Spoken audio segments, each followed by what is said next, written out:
Now, over the last few years, Sony have been pretty prolific in their camera launches, and with each new A7 model that's been announced, they've answered some of their previous criticisms and added lots of exciting new features.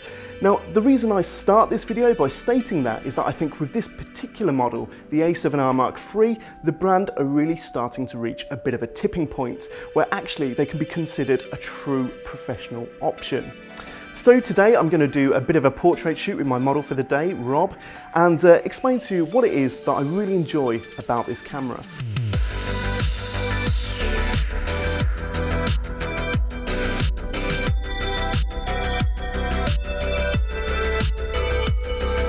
Now, the sensor in this camera is the same 42.4 megapixel back illuminated full frame CMOS that was found in the A7R Mark II.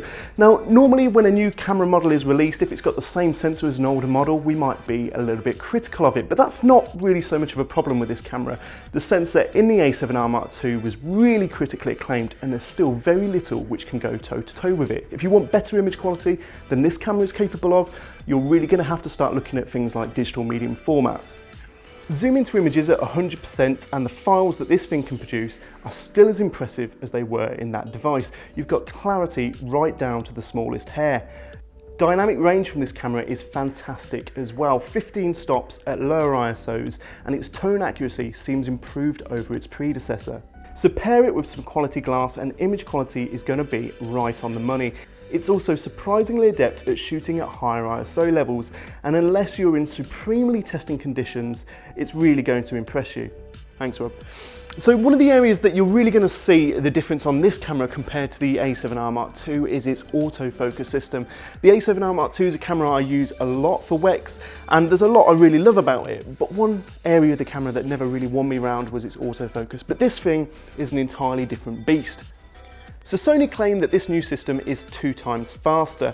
The Mark III's hybrid setup has 399 phase detection points and 425 contrast detect points that operate down to -3 EV, and it's pretty damn quick and pretty damn accurate. Now, one of the things I particularly like about this is the frame coverage of those points, with phase detection covering around 68% of the frame. Now, the autofocus systems of most DSLRs cover only the central part of the frame, which means that if you want to have a subject off center, at points you're going to have to focus on them, then recompose before taking your images, and sometimes in the course of that action, your focus is going to lose some of its accuracy.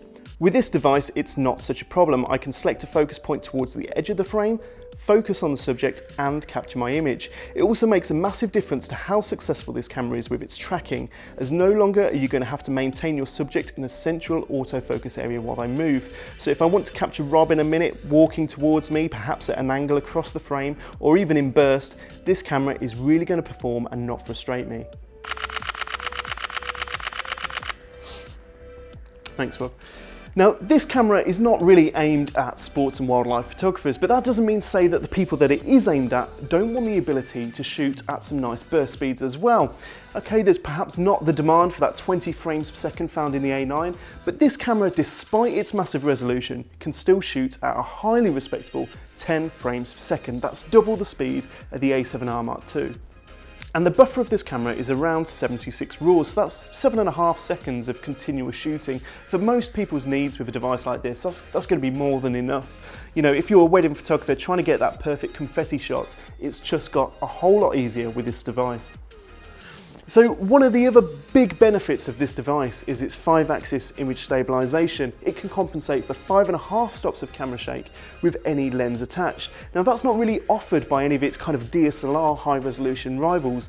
Okay, you can get lenses with optical stabilisation, but they're only going to offer, you know, perhaps 4 or 4.5 stops of camera shake reduction. They're not going to offer the 5.5, and it's not going to work with every lens like this thing.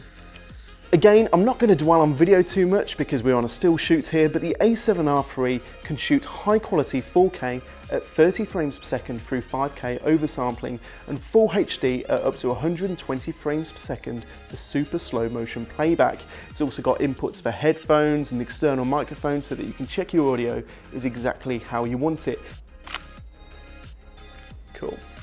Now, the A7 series of cameras has always had its fair share of criticism, particularly when it came to handling, and that was kind of understandable. At one point they had really little grips on the fronts and the battery life wasn't particularly great, but that's all changed on this camera, and partly due to the battery that was first seen in the A9. It's now got double the battery life that the original A7 and A7R II had, and it's got a much better grip for a better purchase on the device. So if you're using long lenses, it's now going to feel much more natural in the hand.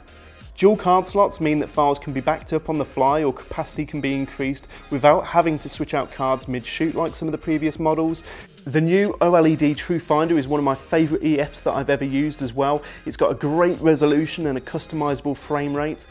There's a touch and tilt screen on the back, all the connectivity options you'd expect from a device like this, and build quality is really good as well. Handling this camera now is a joy. Now, in the past, if you were looking to move from a DSLR to one of Sony's full-frame mirrorless cameras, there was probably going to be a few compromises that you would have had to accept along the way. Things like battery life and handling just weren't up there with their DSLR cousins. But Sony's tried really hard recently to answer those criticisms. You know, this thing has improvements across the board. And I think people are starting to notice that. I've spoken to both a professional wedding photographer recently, a professional studio photographer recently, who have decided to make the move now from systems that they've been with for an awfully long time. So if you haven't used a mirrorless camera for a while, now may be the time to take one of these out, give it a test, and see if it changes your mind. For more information about the Sony A7R Mark III, visit wex.co.uk.